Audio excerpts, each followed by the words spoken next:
여러분들, 우리 기독교의 사순절에 해당하는 이슬람의 절기는 라마단이라고 그러죠. 여러분들이 그 라마단 절기 동안에 이슬람 무슬림들이 그 금식하는 동안에 얼마나 힘들까, 우리는 그렇게 생각하잖아요. 무슬림 기간 중에 제가 비전 트립차 여러 차례 그 이슬람권을 여행해 본 적이 있는데, 우리가 생각하는 만큼 그 사람들 표정이 어둡지가 않습니다. 왜 그러냐면요, 해 뜰 때부터 해 지기까지만 음식을 먹지 않고, 해가 일단 지기만 시작하면은요, 예전에 먹던 음식보다 더 기름지고 더 맛있는 음식을 가지고 아주 배가 터져라 이렇게 먹는 그 시간들이 기다리고 있기 때문에, 뭐 낮 동안 금식하는 것에 대해서 배고파 죽겠다, 힘들다, 못 살겠다, 뭐 별로 이런 표정이 없더라고요. 터키를 여행할 때에 저희들이 이제 그 터키나 해외에 보면 법이 꼭 현지 가이드인이 따라다녀야 되잖아요. 그 터키 사람인데 아주 독실한 무슬림 성도인데, 제가 물어봤어요. 당신 라마단 기간에 힘들지 않냐? 우리들이 옆에서 음식 먹는 거 보면 부럽지 않냐? 그랬더니, 아이고, 난 저녁에 당신들보다 더 맛있게 먹으니까 걱정하지 말라고 그렇게 얘기를 하더라고요. 여러분들, 사순절 그러면 어때요? 우리 그리스도인들은 엄숙해지지 않습니까? 그리고 뭔가 이 사순절은 좀 무겁게, 또 근신하면서 또 슬프게 이 사순절을 보내야 될 것 같다, 그런 생각들을 합니다. 물론 우리가 세속적으로, 세상적으로 이 사순절기를 너무 번잡스럽게, 요란하게, 시끄럽게, 사치스럽게 보낸다는 것은 있을 수 없는 일입니다. 그런데 저는 그렇게 생각을 해요. 무슬림들이 이 라마단 기간을 그렇게 우울하게 보내지 않는 것처럼, 우리 그리스도인들도 이 사순절을 그렇게 우울하게 보낼 필요는 없다, 그렇게 생각을 해요. 첫 번째로, 사순절은 우리가 잘 알다시피 그리스도의 고난을 묵상하는 기간 아닙니까? 그런데 여러분들 보세요. 우리가 그리스도의 고난만 묵상하고 있을 것이 아니라, 그 그리스도의 고난을 통해서 우리가 무엇을 누리고 있느냐를 생각해야 된다는 것입니다. 주님께서 채찍에 맞음으로 우리는 나음을 입었다, 이사야서에서 분명히 말하고 있지 않습니까? 그러므로 이 사순절 기간 동안에 우리 그리스도인들이 생각해야 되는 것은, 여러분들, 사실은 우울함보다도, 주님을 향한 미안함보다도 사실은 감사함이라는 거죠. 예전에 주님의 그 십자가의 은혜에 대해서 잊어버리고 망각하며 살았던 우리들 자신들이 예수님의 십자가의 고난을 깊이 묵상하는 가운데에 예수님에 대한 감사를 회복하는 기간이 바로 이 사순절 기간이다, 우리는 그렇게 생각해 볼 수가 있는 것입니다. 우울함으로 보낼 것이냐, 감사함으로 보낼 것이냐에 따라서 우리의 정서적인 상태가 전혀 달라지는 것이죠. 그 다음에 여러분들, 오늘 말씀에도 회개라는 말씀이 등장을 합니다. 그렇습니다. 여러분들, 사순절 기간은 우리 그리스도인들이 이 회개란 단어를 낮밤으로 묵상하는 시간입니다. 그런데 여러분들, 이 회개는요, 자학의 시간이 아닙니다. 이 회개라는 단어를 통해서 나는 왜 이렇게 못났지, 나는 왜 이렇게 죄악투성이지, 나는 왜 이렇게 허물투성인지 나를 때리고 자학하는 시간이 여러분들 회개의 시간이 아니라는 거예요. 여러분들, 우리가 집을 장만하게 되면은요, 10년 20년 살게 되면 낡아지게 되어 있습니다. 그러면 우리 마음속에서 부담도 되지만 기대하는 시간이 언제죠? 이 집을 좀 리모델링 해야 되겠다. 그래가지고 작지 않은 돈이지만 그런 돈을 들여가지고 집을 리모델링 하게 되었을 때, 어쩌자고 내가 10년 20년 집을 험하게 써가지고 내가 리모델링을 하게 생겼나, 이렇게 탄식하는 사람이 없어요. 도리어 기대감을 갖게 되는 거죠. 이번 참에 벽지도 새로 싹 바르고 조명기구도 한번 싹 바꿔보고 가구도 이참에 한번 좀 바꿔볼까 생각하면 어때요? 우울해지는 게 아니라 마음에 기대가 되는 것입니다. 여러분들, 사순절 기간에 우리가 회개에 대해서 생각할 때 바로 여러분들 그 기대 속에 회개해야 된다는 거예요. 여러분들, 제가 오늘 말씀의 제목을 어떻게 정했습니까? 회개는 구원의 통로입니다, 이렇게 제목을 정했어요. 여러분들 보십시오. 자동차를 오래 타게 되면 엔진을 보울링한다, 이런 표현을 씁니다. 왜냐하면 엔진이 10년 동안 20년 동안 계속해서 타다가 보면은 이 석유 안에 있는, 이 가솔린 안에 있는 찌꺼기들이 엔진 안에 많이 달라붙게 되어 있는 거죠. 뭐 텔레비전에서 뭘 넣어라, 무슨 불스 원샷을 넣어라, 그럼 엔진이 깨끗해진다. 하지만 그건 부분적인 것뿐이지, 오래 타게 되면은 탈수록 그 엔진에는 많은 찌꺼기들이 들어가기 때문에 결국에는 엔진을 드러내고 그 부품들을 다 닦아내게 되면 예전처럼 아주 멀쩡한 그런 엔진으로 돌아가게 되는 것입니다. 여러분들, 회개라는 것은 그것입니다. 우리가 주님과 건강하게 소통하게 될 때에 하나님의 은혜는 우리에게 자연스럽게 임하는 것입니다. 우리가 큰 목소리로 주여 주여 주여 그렇게 부르짖지 않아도요, 이 아모스서에 나와 있는 것처럼 하나님이 오시는 것은 일정하게 오신다니까는요. 그리고 이른 비와 늦은 비를 통해서 날마다 우리에게 좋은 자양분을 하나님은 공급해 주시게 돼 있다는 거죠.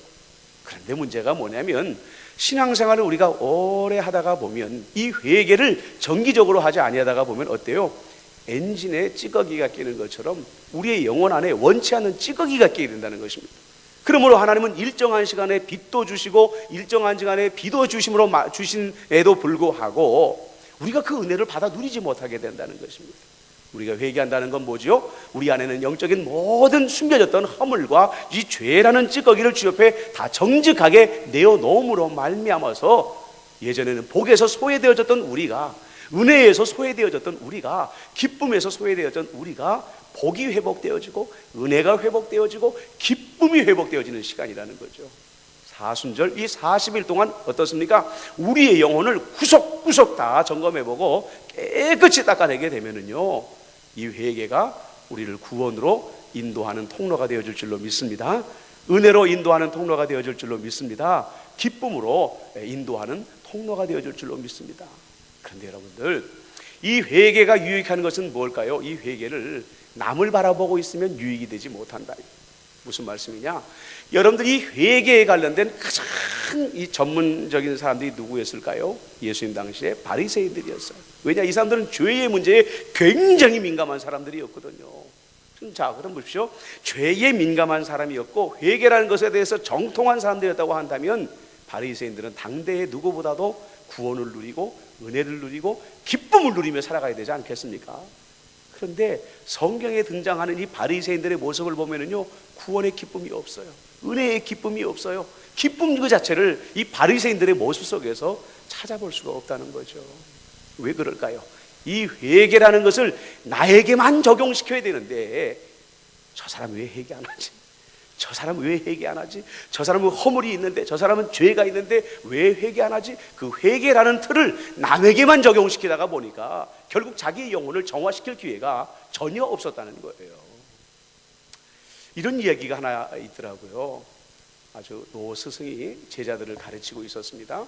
그런데 들어보신 적이 있으신지 모르겠어요. 이 스승이 어느 날은 제자들을 불러 모았습니다. 그리고 야, 너희들 저 세 장에 새가 보이지 않느냐? 자, 그러면 너희들이 각자가 저 세 장 안에 있는 새를 한 마리씩 끌어내 가지고 아무도 보지 않는 곳에 가가지고 저 새의 목을 탁 비틀어 죽여가지고 나에게 가져와라. 이렇게 명령을 내린 거예요. 자, 스승이 그렇게 명령을 내리니까 제자들은 너나 할 것 없이 새 장으로 달려가가지고 새들을 한 마리씩 가지고 가서 자기들이 생각했을 때 아무도 보지 아니하는 으슥한 곳에 가서 목을 탁 꺾어갖고 새를 죽여가지고 이제 스승 앞에 보란듯이 자랑스럽게 가지고 온 거죠. 그런데 그 제자들 가운데 평소에 좀 아둔해가지고 저 머리 나쁜 저 제자 저것 때문에 안 돼, 저것 때문에 하던 손가락질을 받던 그 제자가 있어요. 근데 그 제자가 도무지 나타나지를 않는 거예요. 1시간이 지나고 2시간이 지나고 몇 시간이 지나고 해가 어두워졌는데도 이 제자가 돌아오지 않다가 어둑어둑해지는데, 자, 저 멀리서 제자가 돌아온단 말이죠. 근데 그 손을 보니까 새가 죽어 있는 것이 아니라 멀쩡히 살아가지고 짹짹거리고 있더라는 거예요. 그러니까 다른 제자들이 아이고 저놈 저거 또 스승님이 하시는 말씀 끝까지 안 듣고 죽여서 가지고 오라는 걸 제대로 이해를 못하고 그냥 살려서 왔나 보다. 한심한 놈 그러고 있었던 거죠. 자, 스승이 묻습니다. 야, 너는 내가 다른 제자들에게 다 명령해서 세 장에 있는 새를 꺼내다가 반드시 목을 비틀어서 죽여가지고 나에게 가져오라고 했는데 다른 제자들은 다 순종했는데 왜 너만 산채로 데려왔냐? 이 어리석은 제자가 이렇게 말하더라는 거예요. 스승님, 제가 아무도 보지 않는 곳에 가려고 아무리 찾아봐도 스승님 그런 장소를 저는 찾아보지를 못했습니다. 아무리 어두운 곳, 아무리 으슥한 곳에 가서 아무도 보지 않겠지라고 생각하는데 누군가 자기를 보이지 않는 존재가 지켜보고 있더라는 거예요. 여러분들 보세요. 우리가 코람데오라는 말을 아주 거창하게 쓰지만 이 사람들은 하나님을 믿는 사람들이 아니지만 이 사람들이야말로 바로 이 어리석은 제자야말로 호람데오가 무엇인지를 아는 사람이었다는 거죠.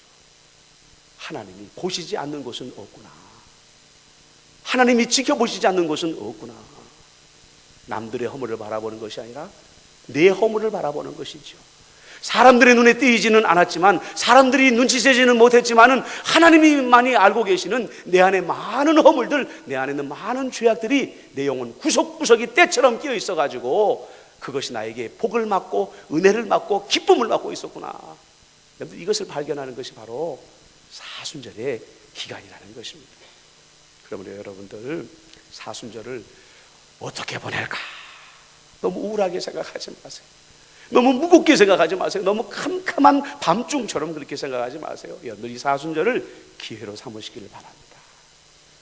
주님의 은혜에 내가 감사를 회복하는 기간으로 사순절을 삼겠다.